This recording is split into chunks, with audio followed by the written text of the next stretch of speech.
nasad ko i-share sa inyo nga bitaw no kana bitong daghan taog kanang fan budget no isang kinsa lami jud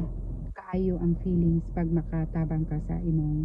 mga silingan sa imong isig ka tawo sa katong nanginahanglan no lami kayo ang atong paminaw sa ato ang dughan murag kana na ang nakatabang ka na murag dili jud na malimtan-limtan sa mga taong nakadawat sa imuhang mga hinabang no mao na kita wala may problema ang mutabang no kung naalang tay mga daghang fan extra budget or kanang nag-awas-awas na jud ang grasya na gihatag sa Ginoo why not parehagom na ng mga diri sa social media makita nato murag halos tanan ng mga vlogger they are all generous no kanang nagahatag sila og mga pagkaon, nagadonate sila kung kinsa tong naay mga na anuhan og kalamidad, no, calamities, earthquake, typhoon, gibahaan. They are all generous gumikan kay kanang ilang kwarta income mo pud na nila sa pag-vlog. Nag-effort sila, nagkugi sila.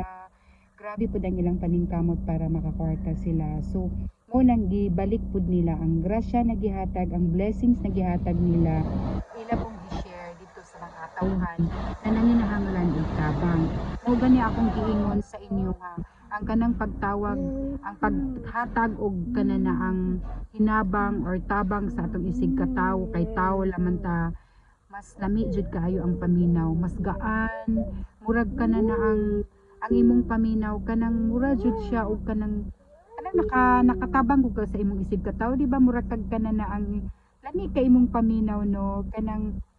sapay tawag ana kanang genuine jud ang imong kalipay ba na makatabang ka sa taong nanginahanglan nang walang-wala po nagitabangan nimo ingon ana ka nindot basta kanana ang gigrasyahan ka gibless ka sa Ginoo di ba daghan kayong mga charity na mga vlogger like katulad ni Daddy Frankie no di ba milyon-milyon baya tong ilahang kanang mga views nila no so expected jud pud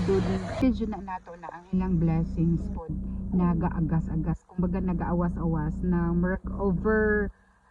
flowing blessings na gihatag no sa ilaha mao bitaw nang daghan jud pud nagtry og kanana ang mag-vlog sama sa ilaha kay ang grasya ang income no lahi ra jud ng atong paminaw na og gyud na ang kanindot pagdaghan ka grasya no bisag kinsa man gyud na gitagaan ka og kanang grasya kanang nagaapaw-apaw imong kwarta man